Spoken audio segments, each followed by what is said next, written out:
Kuna swali? Niulize tu. So leo wacha nisimame. Keti. Sijui kama kuna mtu anijui hapa. Watu wengi wanajua leo ni siku yangu ya mwisho. Nakufa leo. Ni nani? Naitwa Marvin Kenyo. Umekuja nani? So nilikuwa nimekuja. Umekuja na nani?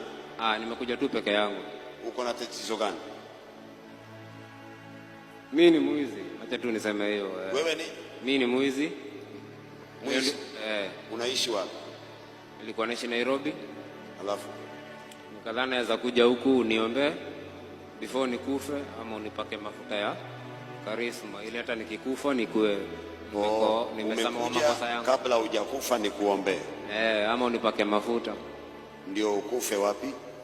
Nakufia tu hapa nje ya kanisa yako.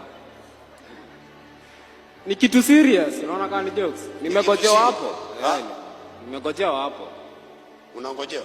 Wanaenda kunichomea hapo. So nataka kuchomea. Wapi? Hapa nje ya gate yako, main gate hapo. Uliiba hapo kwa nje ya gate? Hapana. Nilikuwa Nairobi. Nairobi umeiba nini? So picha ikae kwa social media. I think watu wengi hapa wananijua. Picha yako iliwekwa kwa social media? Uliiba wapi? Niliiba Nairobi. Wapi? Place inaitwa Moiki, Kasarani. Uliiba nini? Niliiba simu. Nilikuwa naiba simu. Vitu kama hizo. Ulikuwa unatumia nini kuiba? Ile tu ya manguvu tu. Nguvu?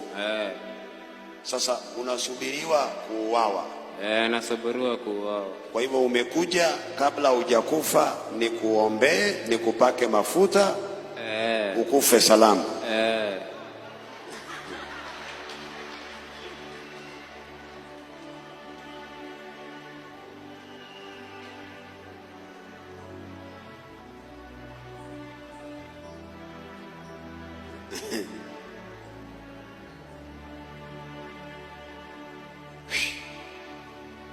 Mimi siombei watu kufa.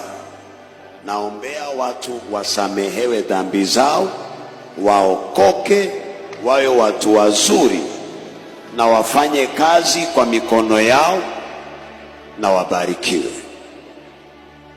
Kwa hivyo siombei watu kufa. Naombea watu waokoke, waache wizi. Sawa.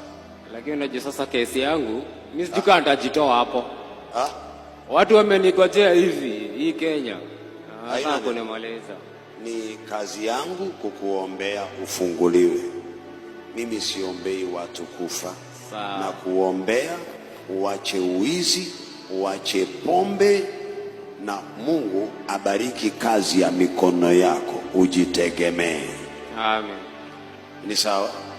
Ni sawa. Asante.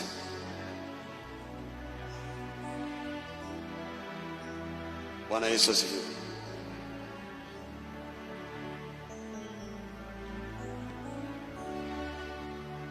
Yaani watu wamekuja kupata uhai na mwingine amekuja kukufa.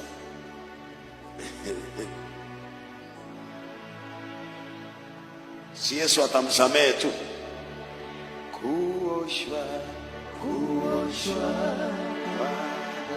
Mami, wachana simu. Uko busy. Si utatoka hapa bure na hizi simu.